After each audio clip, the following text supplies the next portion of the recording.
untuk menjadi kekasih Tuhan itu kita harus awali dulu dengan bersih-bersih hati. Yang dibersihkan adalah hatinya supaya bisa menjadi kekasih Tuhan, menjadi wali Allah. Langkah awal adalah bersih-bersih hati. Dari apa itu? Dari semua kotoran-kotoran ya dunia ini yang disebut dengan hubbud dunya, cinta dunia, atau dalam bahasa kerennya materialisme.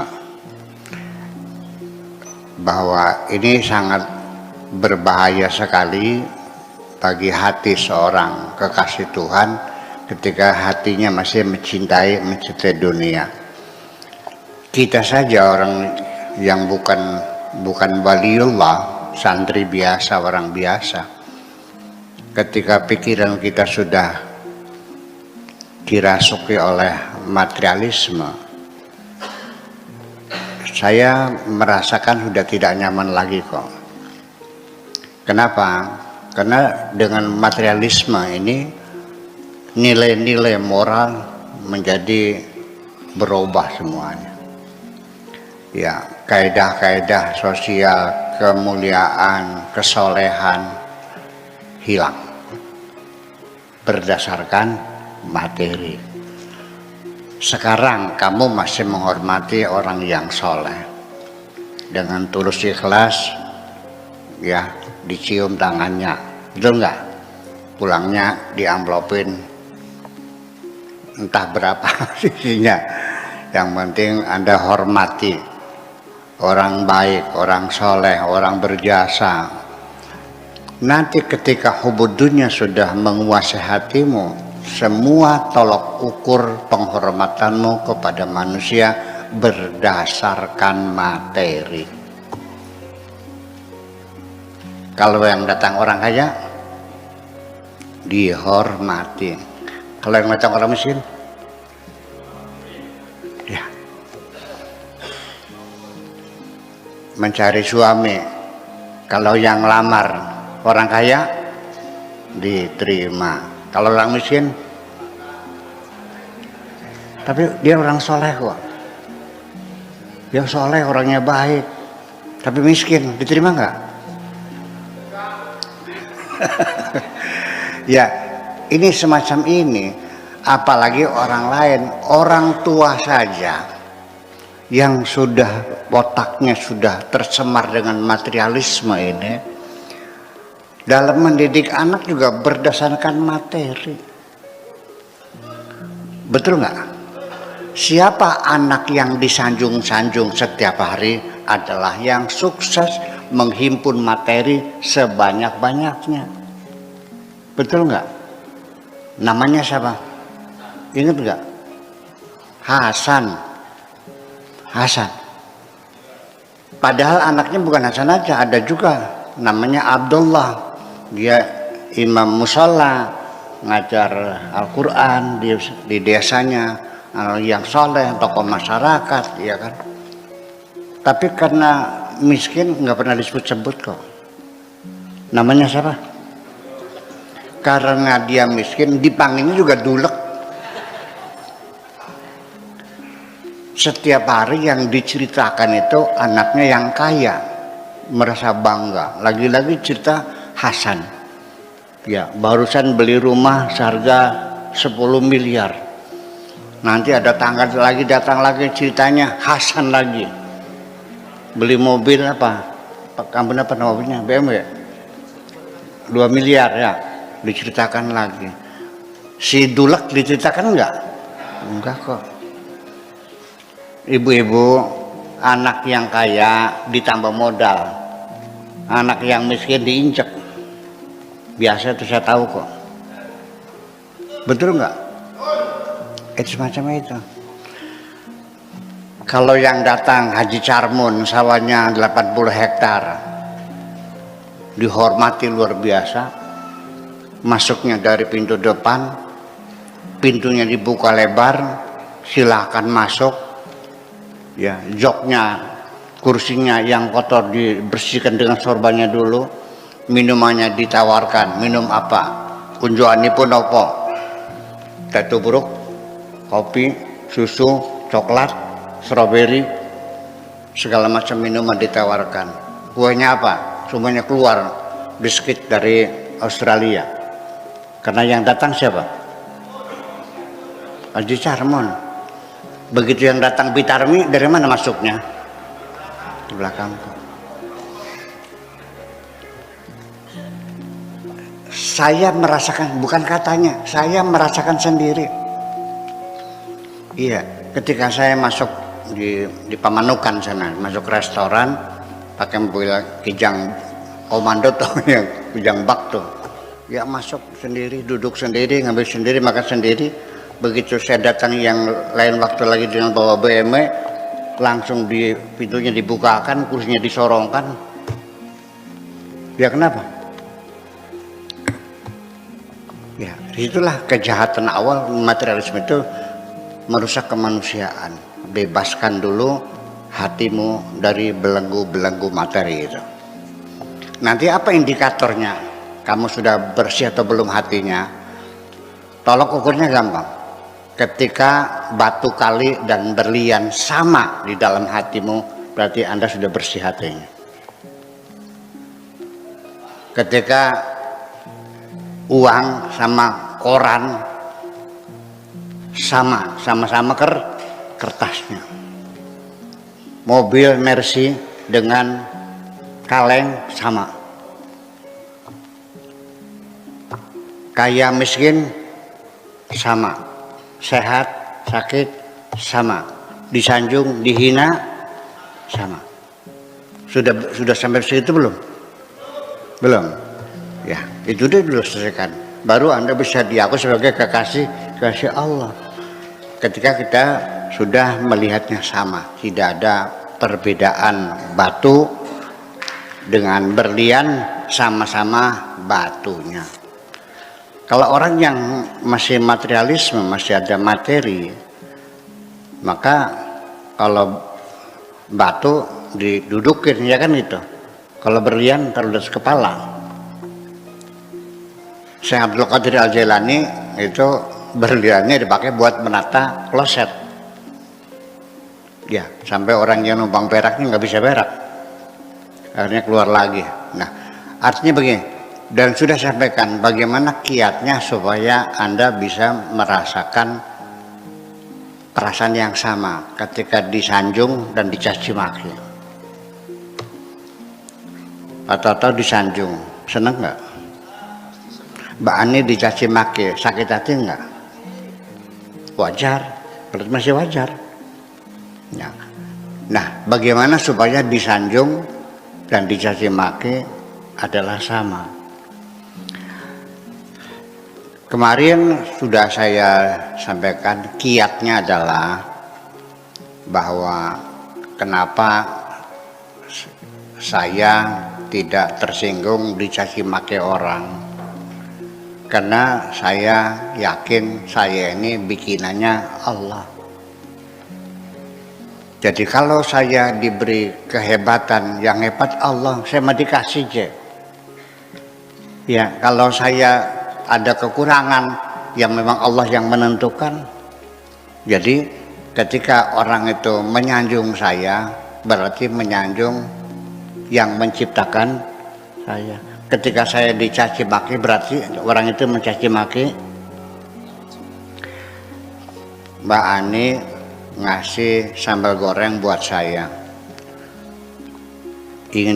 Maksudnya supaya dia merasakan masakan dia yang enak itu. Setelah saya makan, saya muntahkan lagi, saya caci maki. Ini sambal goreng apa begini nih? Saya buang ke kolam untuk ikan. Ya, cari wong Jawa mah eman-eman untuk. Ya, iya kan? Masakan apa rasanya nggak karuan? Saya caci maki. Mbak Ani mendengar saya mencaci maki sambal goreng yang dibikin dia itu, nangis nggak? Yang nangis apa? Bukan sambal gorengnya. Jadi kalau saya dicaci maki Yang marah saya sebagai makhluknya atau yang mencipta saya? Tapi itu pun saya tidak pernah melaporkan kepada majikan saya. Langsung saja saya menekan, saya doakan, ya Allah, ampunilah mereka karena aku sudah memaafkannya. Selesai. Saya nggak lapor kok. Kalau orang itu berbuat baik kepada saya laporin. Ada hambamu yang memujimu. Jadi kalau orang memuji saya, berarti yang dipuji siapa? Kalau orang mencaci maki saya, berarti yang mencaci maki siapa? Selesai. Jadi tinggal polanya saja. Jadi artinya itulah makanya disebut tingkat fana. Fana itu gimana sih? Artinya nggak ada, selesai, fana. Pak Tato saya kasih duit, seneng nggak? Berarti Pak Tato masih ada. Saya sanjung, seneng nggak? Berarti masih ada. Tatonya masih ada. Ya, saya caci maki, tersinggung nggak? Berarti masih ada. Dikasih sakit, nyaman nggak? Enggak, berarti masih ada. Dikasih sehat enak nggak? Masih ada. Ketika sakit dan sehat sama, dicaci, dimaki adalah sama, kaya dan miskin sama, ya kan? Cantik, jelek sama. Jadi semuanya adalah sudah tidak ada yang masalah mati, baru Anda disebutkan hatinya sudah bersih. Itu saja. Kemudian selanjutnya sudah paham itu? Ya, kiat-kiatnya begitu. Yang kedua, bahwa untuk mengurangi cinta dunia dari hati kita sendiri, kita mesti sadar bahwa apapun yang Allah berikan kepada kita, harta kekayaan ini, itu adalah sifatnya fasilitas, inventaris sementara untuk menunjang tugas Anda. Kalau bupati dikasih rumah dinas enggak? Kasih. Mobilnya, supirnya, dan semuanya. Fasilitas inventaris untuk menunjang tugas-tugas dia. Nah, makanya Allah memberikan kepada kita harta ini juga sebagai fasilitas. Dan itu pun sifatnya sementara. Jadi apa yang kita miliki itu sifatnya adalah kepemilikan yang sementara. Namanya hak guna pakai sementara. Saya nggak perlu bukti dalil banyak-banyak lah. Dengan realitas saja, dengan bukti fakta saja. Nanti suatu ketika apapun yang engkau kumpulkan di dunia ini, nanti dibawa pulang apa ditinggal lagi? Nggak ada yang dibawa. Mobilnya nggak dibawa, nggak tinggal. Balik apa abang mana kan? Nah, kalau di akhirnya apa yang Anda kumpulkan, iya monggo ibu. Ya, kita lanjutkan lagi. Iya. Sebentar kalau kita lagi, nanti habis ini kita masuk bacaan puisi. Jadi artinya bahwa kita lagi cerita ini, Bu Fitria, kita lagi cerita cara-cara membersihkan hati, ya. Jadi kita lepaskan hubud dunia, cinta dunia ini dari hati kita. Jadi artinya nanti hubud dunia itu bukan dunia saja, termasuk hubul akhirat juga. Jadi nanti pada akhirnya bukan kita sudah tidak ingin rumah gedung lagi, tidak ingin mobil mewah lagi, surga pun sudah nggak ingin kok. Karena yang kita rindukan adalah yang mencipta surga, bukan surganya kok. Surga makhluk seperti kita juga. Jadi nanti pada akhirnya setelah kita yakin bahwa semua harta yang kita kumpulkan bertahun-tahun, rumah, mobil, sawah, ketika akhirnya kita tinggalkan lagi, ini berarti main-main atau sungguhan? Main-main atau sungguhan? apa saja kalau akhirnya dibuang lagi namanya main-main. Kita dulu datang tidak bawa apa-apa dan nanti kita pulang juga tidak bawa apa-apa. Dan itu semuanya yang kita miliki secara syariat, secara fikih memang ada sertifikat tanah, sertifikat rumah, ada BPKB, iya pemilikan, tapi hakikatan semuanya itu hanya hak guna pakai sementara, tidak selamanya kok. Ya termasuk apa saja yang kita miliki, baik otak, kecerdasan, tangan, kaki, semuanya sementara. Kemudian lagi ditambah lagi bahwa apapun yang Allah berikan kepadamu, harta benda, kekayaan, itu tidak 100% buat kamu semua. Ya, di dalam rezekimu itu ada titipannya Allah untuk orang-orang miskin dan orang yang minta-minta, untuk orang yang sengsara dan orang yang miskin, dititipkan ke dalam hartamu itu. Kalau hak mereka belum dikeluarkan, belum menjadi milikmu. Ya, kata Tuhannya mengatakan begini, wa fi amwalihim haqqul lisaili wal mahrum. Di dalam harta mereka ada titipan dari Allah untuk orang-orang miskin, orang-orang yang menderita. Jadi artinya ketika ada orang miskin minta zakat sama orang kaya, jangan datang sebagai pengemis, tapi sebagai debt collector. Ngerti? Pak Haji, mana hak saya? Mana hak saya, bagian saya? Titipan dari Allah. Bisa nggak orang miskin bilang orang kaya datangnya begitu?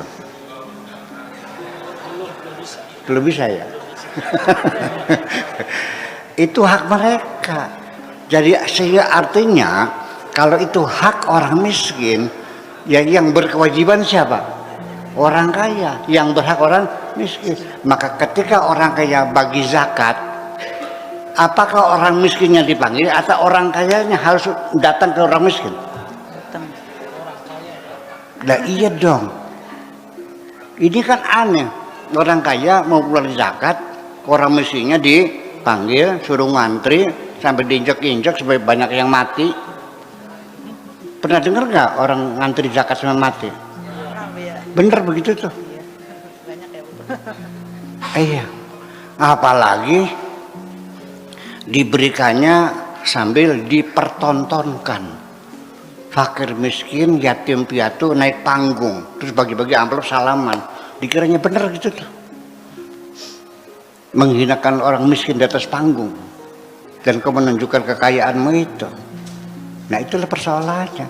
Kalau hati kita belum bersih, kita tidak sadar pelanggaran-pelanggaran kemanusiaan semacam itu. Terima kasih. Assalamualaikum warahmatullahi wabarakatuh.